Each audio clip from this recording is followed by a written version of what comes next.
Prezident İlham Əliyevin Qarabağ və Şərqi Zəngəzura bu dəfəki səfər proqramı da olduqca zəngindir. Bir sıra açılışlar, öz doğma yurd yuvalarına qayıdan sakinlərlə görüşlər, qlobal media forumunda iştirak və Slovakiya prezidenti ilə görüş və müzakirələr. İndi bu bölgəyə yalnız həyat tədriclə qayıtmır, həm də yeni ruhda canlanır.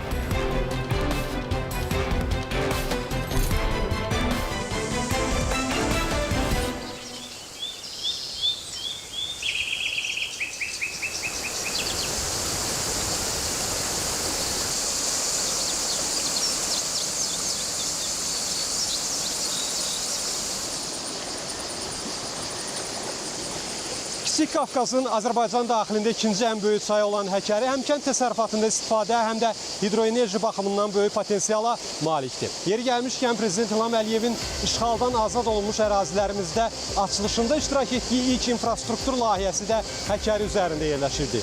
Güləbir su elektrik stansiyası. Bugün isə daha bir layihə həyata vəsiqə qazanır. Həkəri çay su anbarının təməli qoyulur.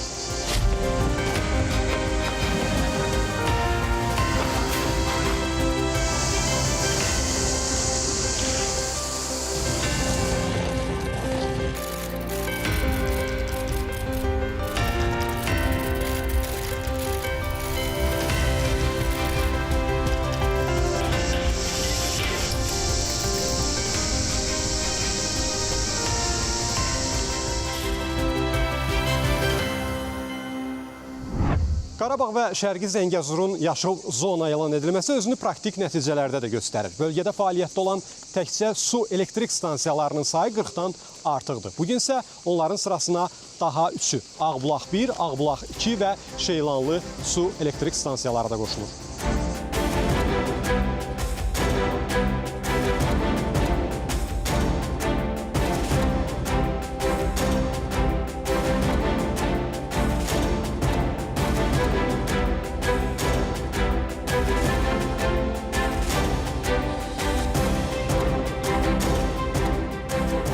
Möhtərəm cənab Prezident, Oçaz çayı üzərində yerləşən Ağbulaq 1, Ağbulaq 2 və Şeylanlı su elektrik stansiyaları açılışa hazırdır.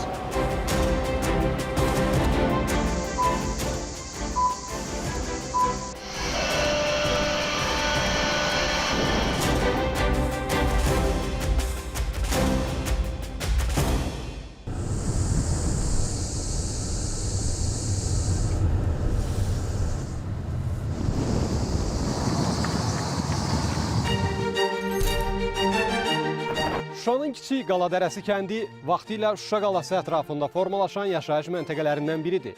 Kəndin adı da etimoloji cəhətdən bununla əlaqələndirilir. 2023-cü ilin lokal antiterror tədbirləri ilə separatçılardan təmizlənən kənd indi sakinlərini, ev sahiblərini qarşılayır. Kiçik Qaladərəsi kəndinə artıq ailələr, sakinlər qayıdıblar. 15 ailə, 51 nəfər olmaqla ilkin mərhələdə artıq kənddə məskunlaşıblar. Xoş gördük. Sağ olun, xoş qayıtmışsınız. Gözünüz aydın. Təbrik edirik. Sağ olun. Neçə gündür məskunlaşmışsınız? Bugün 3 gündür məskunlaşdığımız. Sadəcə olaraq onun yoldakı rəhmətə gedib, Sabir həkimin evidir. İndi bu məskunlaşan. Mən onun qardaşıyam, gəlmişəm bunların məskunlaşdığını gedim. Evdədirlər? Evdədirlər, qadın evdədir. Vüqar, samavarımız da var burada.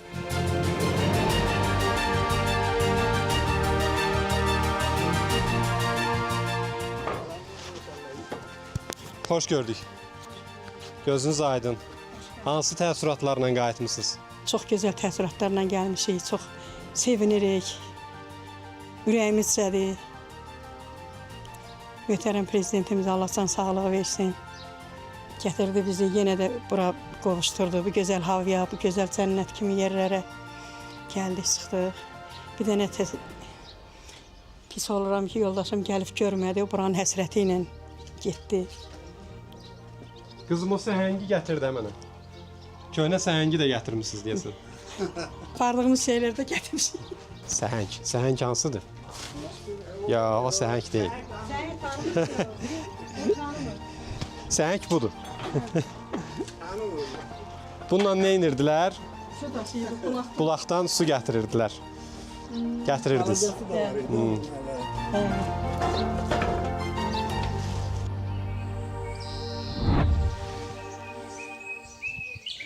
Abşeronda gilas artıq tam yetişib. İqlimdən asılı olaraq isə burada hələ indi yetişməyə başlayır.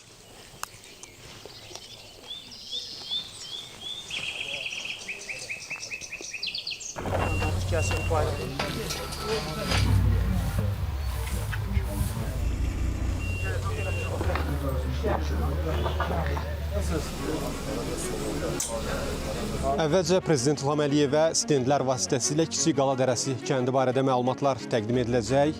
Fərdi yaşayış evlərinin sayı birinci və ikinci mərhələdə bərpa ediləcək evlər, təmirdən öncə və təmirdən sonra evlərin vəziyyəti.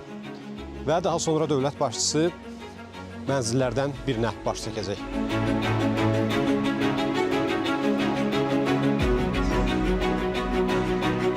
Sabahınız xeyir olsun. Hoş gördük. Hoş gelmişsiniz. Yəqin bənzərsiz sizlərdir bunlar. Öz doğma yurdularınıza gəldik. Bizler ne kadar sevdik programını. Neçə gündə elə bunu gözləyirdik ki, köçüb gələk. Allah Teala şəhidlərimizə rəhmət etsin. Prezidentimiz Allah canını sağ eləsin. Allah Teala prezidentimiz bizim başımız üstüne əziz eləməsin. Çünki bu sevmişli günləri Cənab Prezident bizə bəxş edir. Öyle. Evin şəraiti necədir? Yaxşıdır Allah. Hər bir Yerləşmişsiniz artıq. Bəli, yerləşmişik. Hər şeydə yaxşıdır. Nəvələrimiz yəni. Salam. Necəsən? Adın nədir sənin? Güler. Gülər. Neçə yaşın var? 3 yaşım. Xoşuna gəldi kəndiniz? Sən bizim prezidentimizi tanıyırsan? Ha, Kimdir? İlhan baba. Gözləyirsən.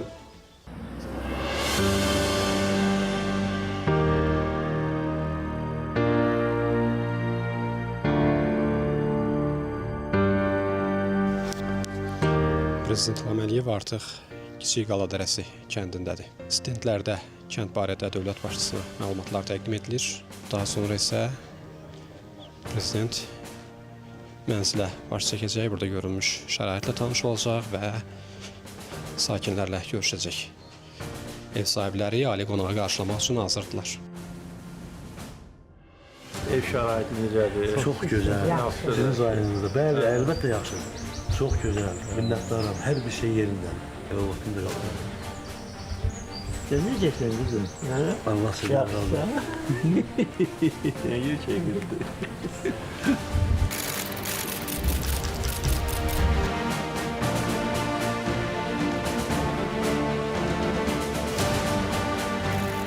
Tamam, gel. Babanı öp. Babanı Sen de. sen de öp babanı. Öp.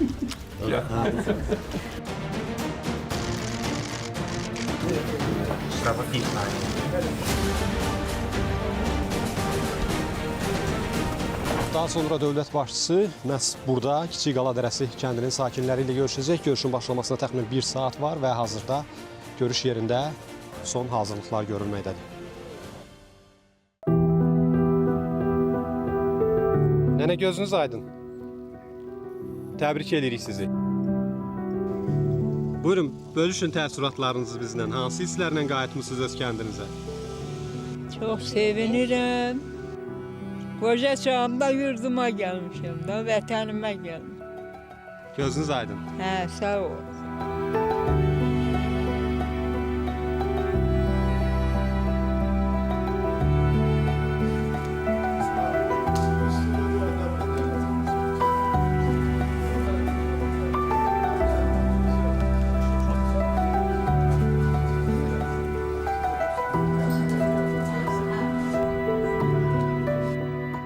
Kiçik Qala Dərəsi kəndi sakinləri öz doğma yurd yuvalarına qayıdırlar. Prezident İlham Əliyevin iştirakı ilə. Bu, böyük qayıdışın 45-ci məntəqəsidir.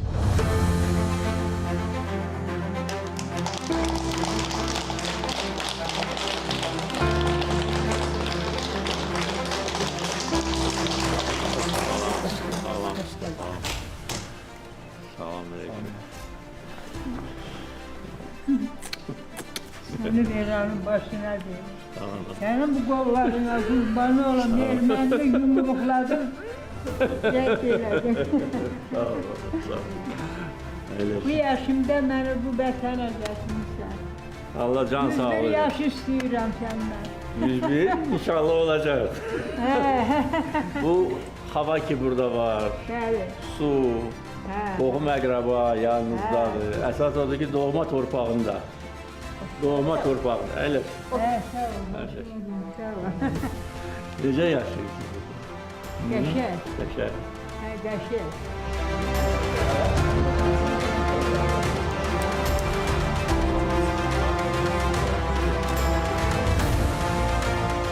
Hər zaman bilməliyik ki, gec-tez ədalət öz yerini tutur. Sadəcə olaraq iradə lazımdır, güc lazımdır, birlik lazımdır və xalqımız bütün bu ülvi şərtlərini yumruq da lazımdır. Ləzzət edib, qadan alaram. Ümid edirəm ki, daha yumruq dövrü daha olmayacaq. Amma əgər kimsə Azərbaycana xor gözlə baxsa, yenə də yumruq yerində olacaq.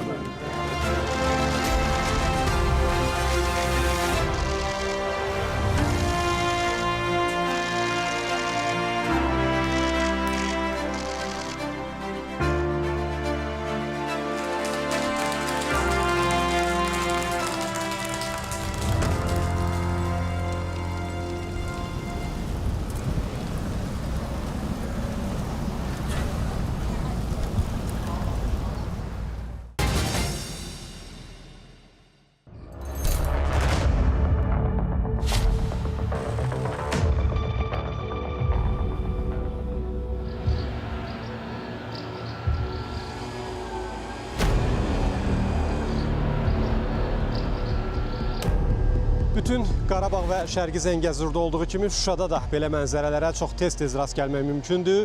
Bir tərəfdə erməni vandalizminin izləri, digər tərəfdə isə Azərbaycan dövlətinin, Azərbaycan xalqının quruculuq və qayıdışının izləri.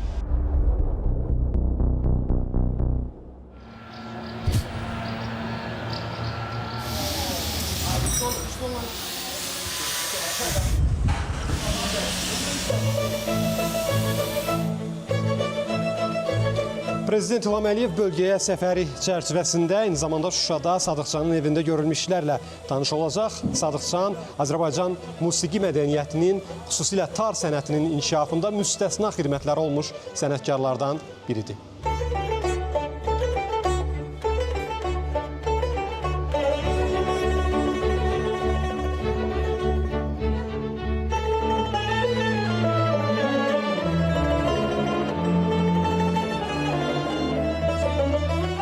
Ev muzeyində həm də müxtəlif kompozisiyalar nümayiş etdirilir. Məsələn, burada Ulu Öndər Heydər Əliyevin Şuşanın inkişafı və tarixi mədəni irsinin qorunmasındakı xidmətləri, eləcə də tarın hissələri, tar sənətinin tarixi və estetik əsasları və sair məlumatlar təqdim edilir.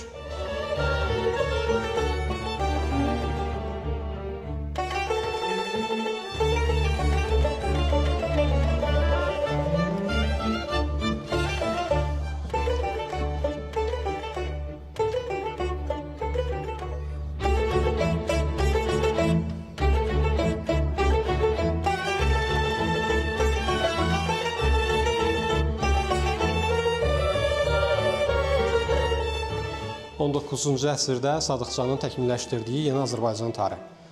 Bu tarın fərqi onun simlərinin sayının artırılmasında idi. Bu təbii ki, tarın səs keyfiyyətinin dəyişməsi idi, güclənməsi idi və təsadüfi deyildi ki, Sadıqcanı tarın atası adlandırırdılar.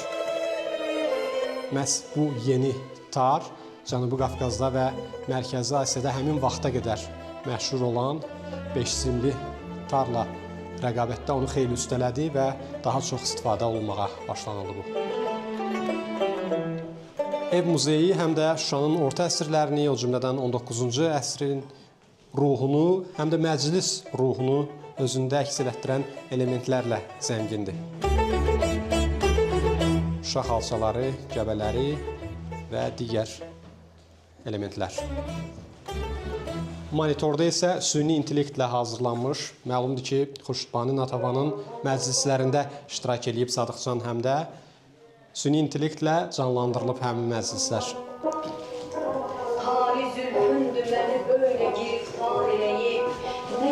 başıma o zülfün tərra gətirir. Gecə gündüz çəkir rənzilə zəhmət, gözümdə uyğu yox, idarən, ey dost. Cəhanın əhlinə çox əzizəm, hüzurunda necə bəs xarəm, ey dost. Səndən ayrı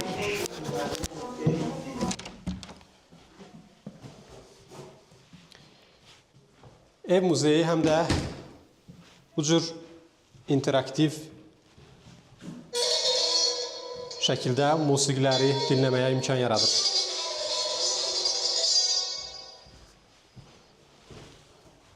Düymələri sıxmaqla musiqi alətlərinin səsini eşitmək mümkündür.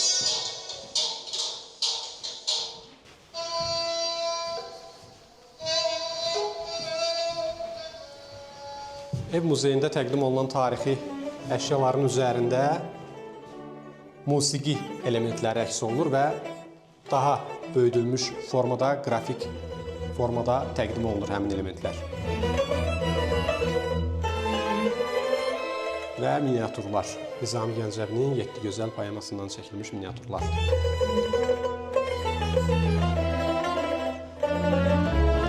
Ev muzeyində həm də konsert zalı var. 40 nəfərlik konsert zalı. Bu həm də Şuşada içərisində konsert zalı mövcud olan ilk muzeydir.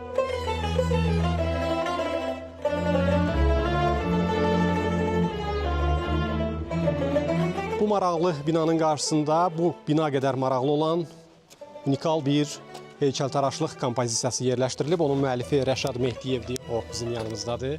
Rəşad müəllim, bu kompozisiya nəyi ifadə edir? Deməli, bu ağacdır bizim köklərimizin, köklərdən gələn qədim mədəniyyətimizin ifadəsidir və bu ağacdan biz görürsünüz keçirdirik yuxarı və yuxarıdan daimi yuxarı. Fiziki yüksəliş deyil yəni. Bəli, bu ümumi bizim mədəniyyətimizin yüksəlişidir. Tarıda mən nəinki Sadıqcana həsr eləmişəm, yəni ümumi bir mədəni irs kimi göstərmək istəmişəm.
Şuşanın bərpası çərçivəsində Qarabağ küçəsində dövlət özəl tərəfdaşlığı ilə yerli investorlar tərəfindən ümumilikdə müxtəlif təyinatlı 10 bina inşa olunub. Onların arasında mehmanxana, apart otellər, ofislər, yaşayış obyektləri var.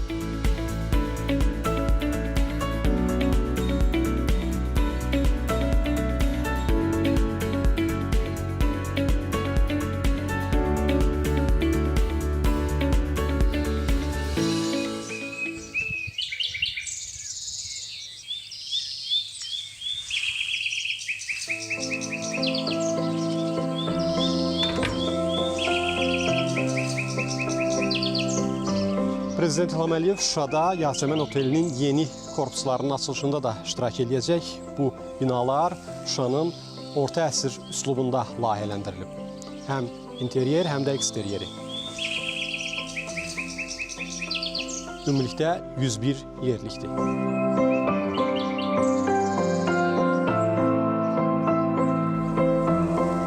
Yasəmən Otelində Şuşanın orta əsrlərini təkcə Azərbaycan xalqları əks elətdirmir. Həm də bu süfrədə ehtiva olunur. Bu elementlər, saxsı qablar, qədimi küpə, mütəkkə və yastıqlar, sac və s.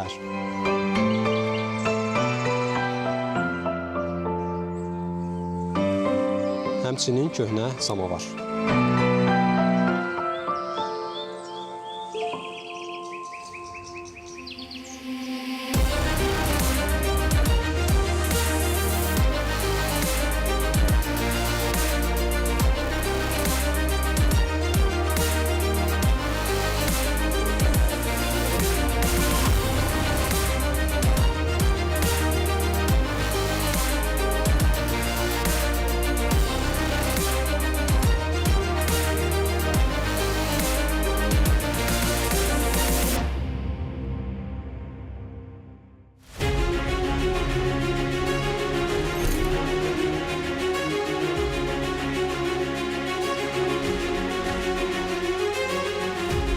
Açılışı olan Xankəndi oteldə qonaqların rahat qalması üçün hər tərəfli şərait yaradılıb.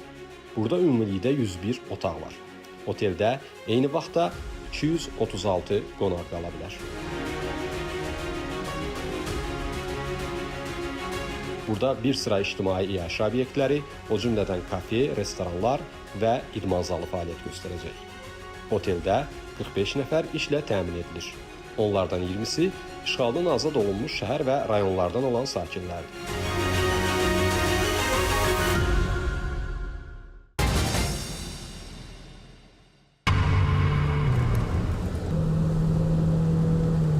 İndi isə yolumuz Xocavənd rayonundadır. Rayonun Quzey Xırman və Güney Xırman kəndinin sakinləri də öz doğma yurd yuvalarına qayıdırlar. Prezident İlham Əliyev Quzey Xırman kəndində hər iki kəndə qayıdan sakinlərlə görüşəcək.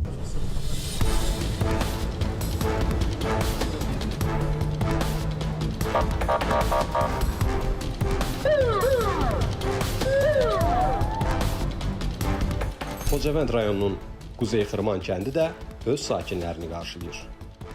Quzey Xırman kəndinin girişində stendlər vasitəsilə dövlət başçısına məlumatlar təqdim ediləcək. Bu stendlərdə hansı məlumatlar əks olunur? Xocavənd rayonuna baş tutmuş köçlə bağlı statistik məlumatlar bu vaxta qədər Xocavənd şəhəri ilə yanaşı Qırmızı Bazar qəsəbəsi, Sos kəndi, Hadrut qəsəbəsi, Xocavənd, Xanoba kəndlərinə, indi isə artıq Quzey Xırman və Güney Xırman kəndlərinə köç baş tutub və ümumilikdə 1533 nəfər məskunlaşıb. 2027-ci ilin sonuna qədər isə bu rəqəm 7813 nəfərə çatacaq.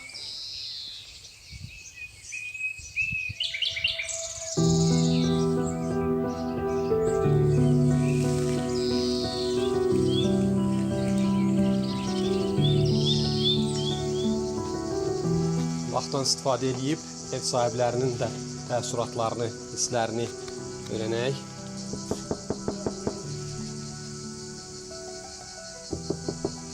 Xoş gördük. Gözünüz aydın, təbrik edirik sizi. Xoş gəlmişsiniz siz də. Buyurun, nə hisslər keçirirsiniz öz doğma yurd yuvanıza qayıtmışsınız? Çox sevinirik. Necədir şərait? Çox sevinirik, hər şey yaxşıdır. Necədir evin şəraiti, kəndinə baxıb tanış oldunuz? Çox gözəl, çox bəyənirik. Təbiəti gözəl, havası gözəl, evli şəraitdə də hər şey əla. Bağdan gəlirsiniz deyəsən? Bəli, bağdan gəlirəm. Bağ-bağça ilə məşğul olmağa başlamısınız deyəsən? İnşallah ki, 4 gündür buradayıq. Yavaş-yavaş tədarüklərimizi görürük, başlayırıq. İnşallah ki, hər şey yaxşıdır, hər şey gözəldir. Çox gözəldir hər şeydə də, yəni hamısı da bizə dəstəkdir burada. Əmlakə də yaxınlaşmışıq, onlar da öz dəstəyini göstərirlər ki, müəyyən bir işlərinizdən bizə təşkil etsinlər ki, burada işləyək, yaşayaq, yaşayışımız yaxşı olsun.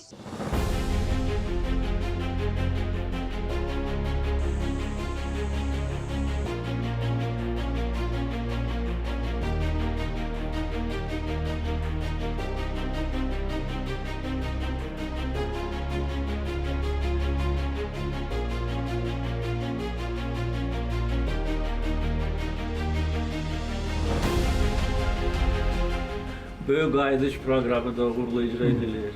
Demək olar ki, hər həftə olmasa, hər ay bir qrup keçmiş köçkün öz doğma torpağına qayıdır, yerləşir. Dövlət tərəfindən belə gözəl evlərlə təmin edilir.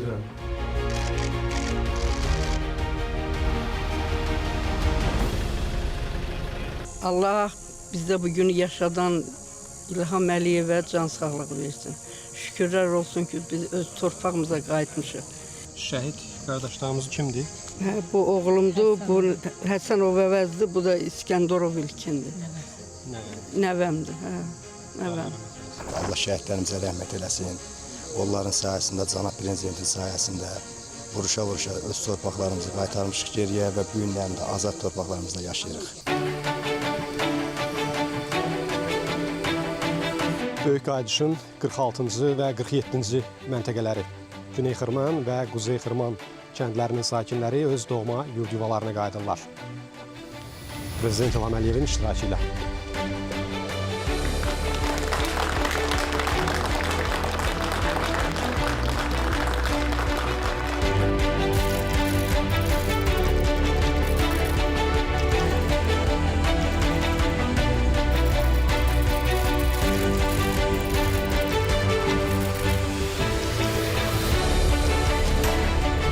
Bugün azad edilmiş torpaqlarda 90 mindən çox insan yaşayır, çalışır, təhsil alır və hər ay onların sayı artır və artacaq.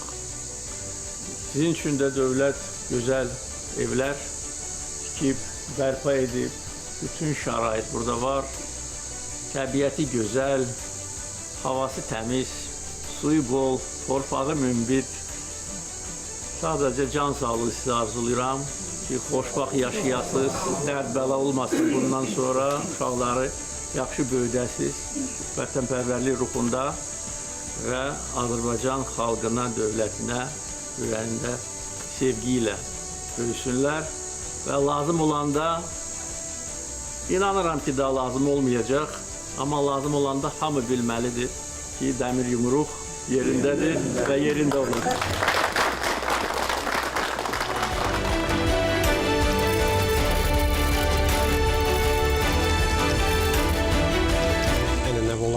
Görüşdən sonra dövlət başçısı sakinlərlə foto çəkdirir və onların hər birinin tək-tək foto çəkdirmək xahişini böyük məmnuniyyətlə qəbul edir.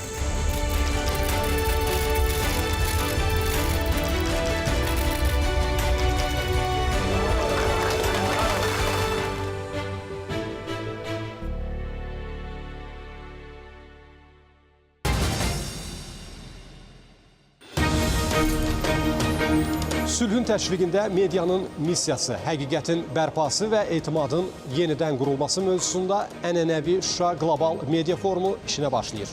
50-dən artıq ölkədən media nümayəndələrinin, rəsmi şəxslərin, beynəlxalq təşkilatların və digərlərinin iştirakı ilə.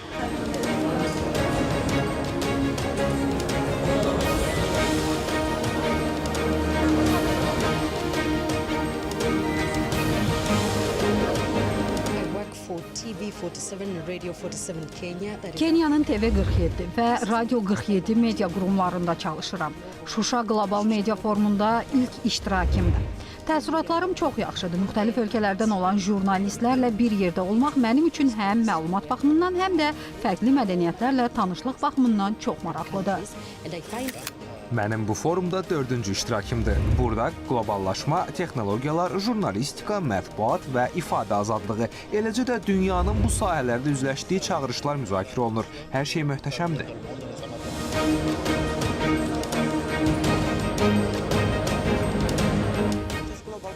Forumda iştirak etdiyim üçün çox şadam. Hesab edirəm ki, dezinformasiya və digər qlobal problemlər ümumi beynəlxalq yanaşma tələb edir. Müxtəlif qitələrdən insanların burada bir araya gələrək ortaq çağırışları müzakirə etməsi çox sevindiricidir. Şuşa isə çox gözəldir. Yenidən qurulub və Azərbaycanın uğur hekayələrindən biridir. Filippin xəbər agentliyində idarəçi redaktor vəzifəsində çalışıram. Bu, Şuşa Qlobal Media Forumunda ikinci iştirakımdır. Forumun təşkilatçılığı yüksək səviyyədədir. Bu forumdan əsas gözləntim medianın ictimai etimadını necə bərpa etmək və yenidən qazanma yollarını öyrənməkdir. Çünki hazırda sosial media və alqoritmlərlə idarə olunan digər platformalar ənənəvi mediaya olan etimadı azaldır. Bu mövzuda yeni yanaşmalar mənə maraqlıdır.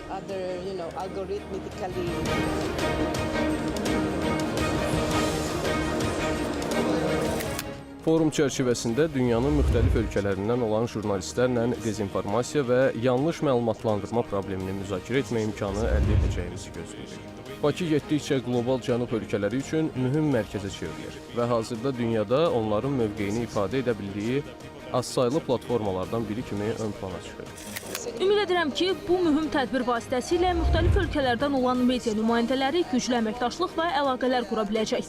Hazırda Azərbaycan Asiyada qarşılıqlı fəaliyyət və etimad tədbirləri üzrə müşavirəyə sədrlik edir.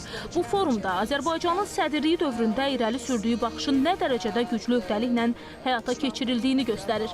Çünki sədrliyin baxış sənədində insanlar arasında əlaqələrin gücləndirilməsi əsas istiqamətlərdən biri kimi müəyyən edilir.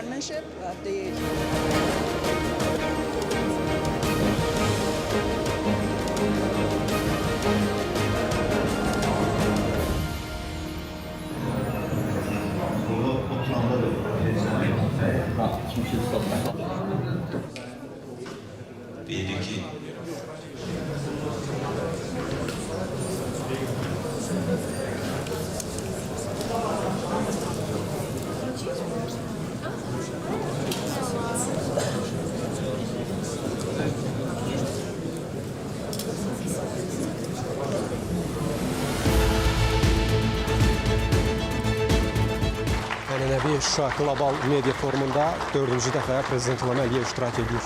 Bu tədbirin mötəbərliyini vurğulayıram da.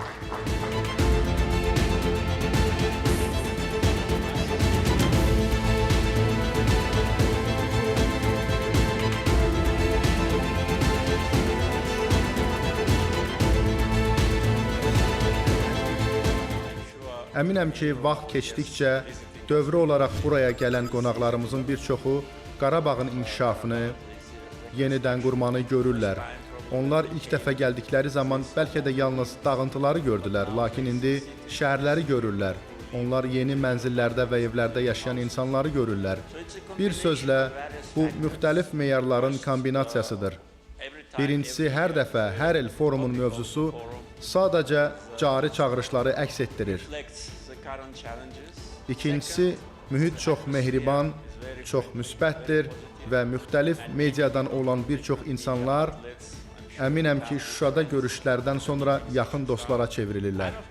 Əlbəttə ki, bizim üçün mühüm meyar qərarların qəbul edilməsi prosesinə təsir göstərən, öz ölkələrində və onun hüdudlarından kənarda ictimai rəyi formalaşdıran insanlardan ibarət böyük qrupu toplamaqdır və Qarabağın öz köklərinə qayıtmasını, bu torpaqların yiyələrinin qayıtmasını, real inkişafı göstərməkdir.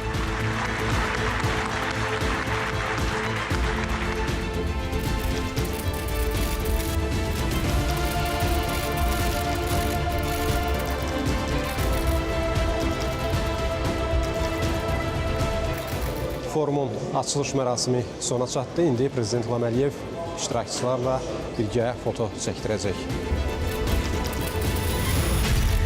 Hələlik isə ayaqüstü şəkillər fürsətini qaçırmır iştirakçılar.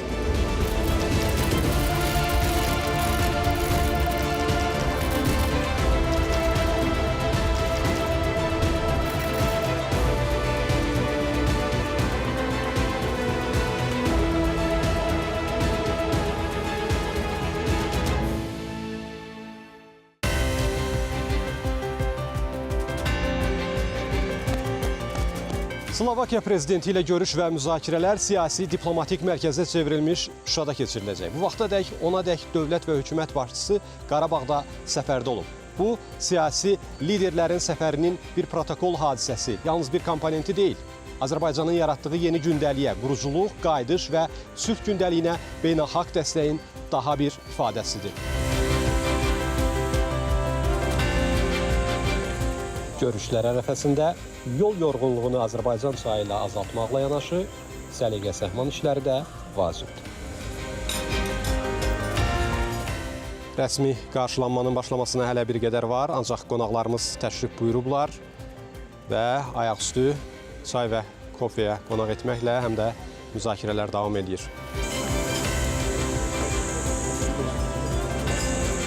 Slovakiya prezidentinin rəsmi qarşılama mərasimindən sonra liderlər arasında ikitərəfli və geniş tərkibdə görüş keçiriləcək.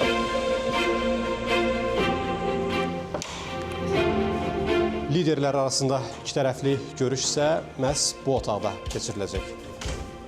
Görüş otağı hazırdır.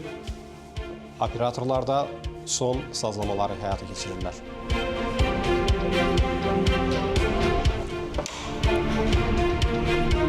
Bu isə geniş tərkibli görüşün keçiriləcəyi zal.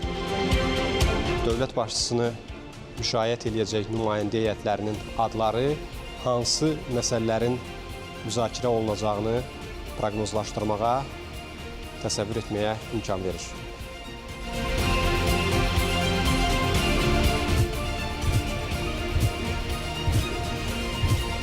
Prezidentin masasının aşağısındakı çağırış siqnalı görüş otağından kənardakı heyətlə kommunikasiyanı təmin edir.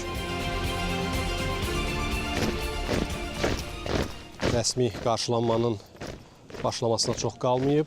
Budur artıq Fəxri Qaravul meydanda görünür. Həmçinin nümayəndə heyətləri.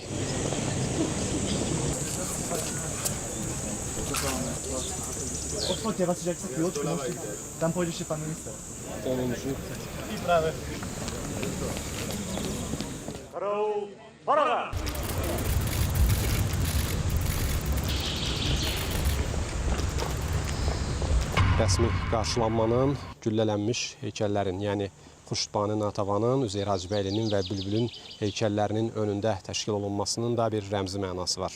Bir tərəfdə Azərbaycanın üzləşdiyi təcavüzün, vandalizm aktlarının, bir tərəfdə isə Azərbaycan dövlətinin, Azərbaycan xalqının quruculuğunun və böyük qayıdışının izləri.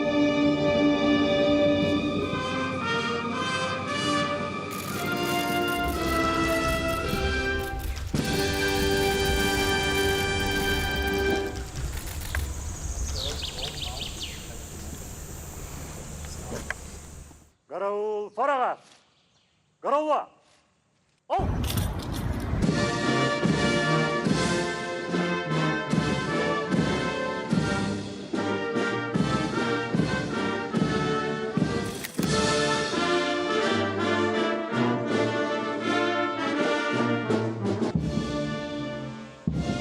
Heç şübhəsiz bu himnin Üzeyir Hacıbəylinin güllələnmiş heykəli önündə səslənməsi də tarixi ədalətin bərqərar olunmasının rəmzidir.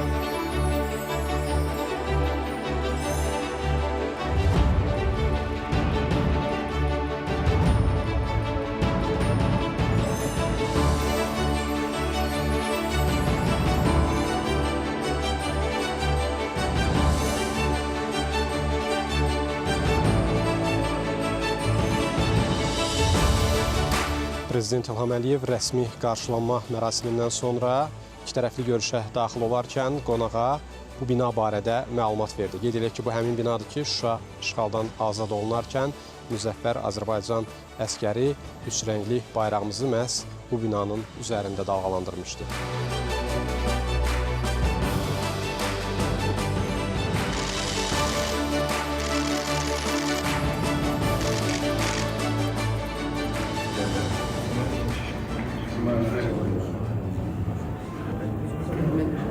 Geniş tərkibdə görüşün müzakirə gündəliyi də, başlama vaxtı da ikitərəfli görüşdən asılıdır.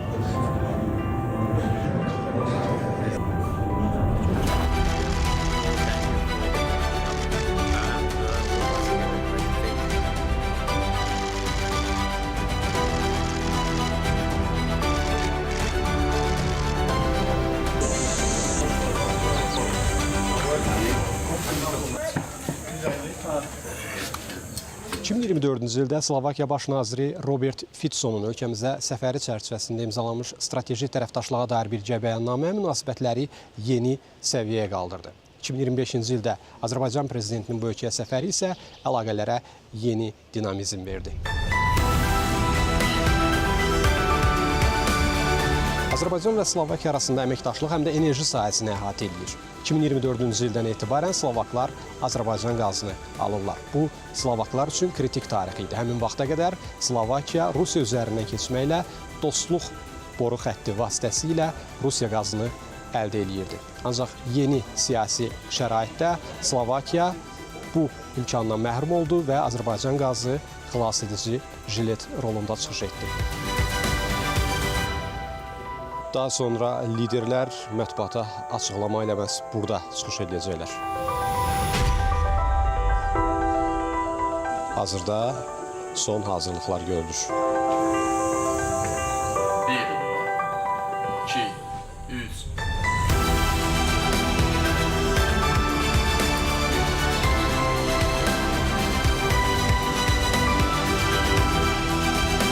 Liderlərin mətbuata açıqlamasının fonunda Xurşudbani Natavanın evi, daha doğrusu dağıdılmış evinin qalıqları görünür. 18-ci əsrə aid tarixi abidə. Mətbuata açıqlamanın yeri təsadüfi seçilməyib. Bu, erməni vandalizminin daha bir nişanəsidir.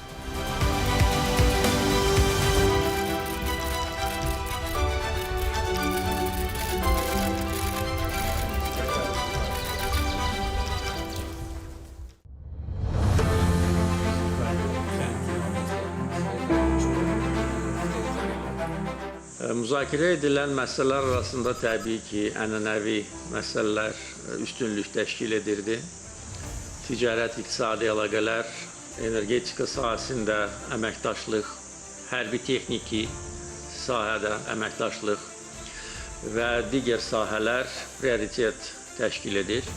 Bütün bu məsələlər ətrafında çox səmimi və açıq müzakirələr aparılmışdır. Nümayəndə heyətlərinin üzvləri da daim təmasdadırlar. Slovakiya ilə Azərbaycan arasında strateji tərəfdaşlıq sadə formal bəyannamə deyil. Ölkələrimiz arasında münasibətlər standart diplomatik əlaqələrin hüdudlarını keçir. Biz həqiqətən dost ölkələrik.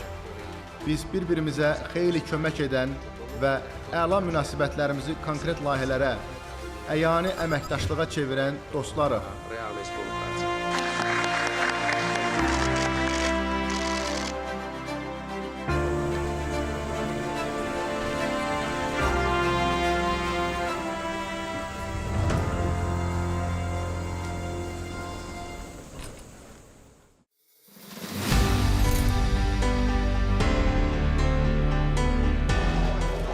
Az sonra prezidentlərin iştirakı ilə Ağdamın Başqərvənd kəndində Slovakiya tərəfindən Azərbaycan xalqına hədiyyə olaraq inşa ediləcək orta məktəbin təməli qoyulacaq.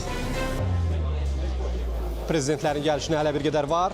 Nümayəndə heyətləri isə bu vaxtdan ayaqüstü müzakirə fürsətindən istifadə edirlər.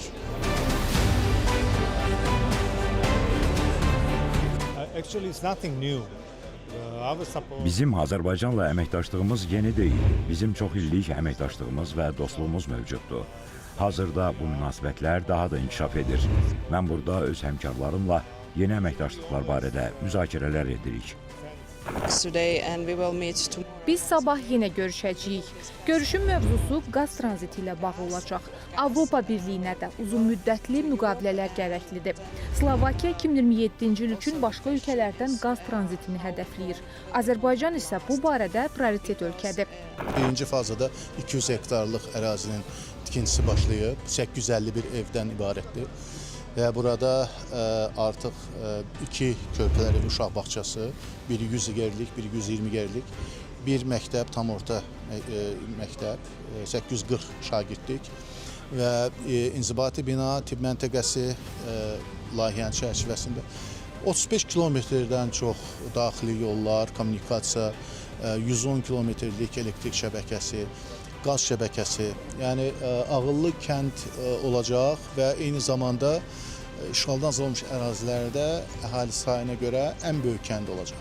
Başqərvənd kəndi Cavarili və Şıxlar kəndləri ilə birlikdə bu 3 yaşayış məntəqəsinin birləşməsi nəticəsində tikiləcək, təhvil verəcəkdir. Məqsədimiz budur ki, bu ilin sonuna qədər kəndi biz bitirək və artıq əhalinin köçünə başlayaq.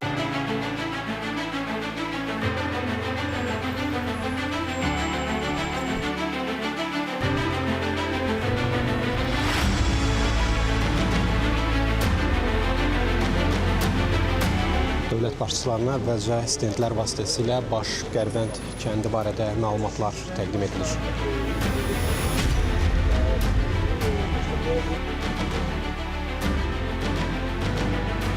Prezidentin xüsusi nümayəndəsi məlumat verdi ki, bu Ağdamın ən böyük kəndidir. Burada tamamilə bərpadan sonra 1200-dən çox ailə yaşayacaq. Ümumilikdə isə 5400 nəfərdən çox keçmiş məcburi köçkün öz doğma yurtlarına qayıdacaq.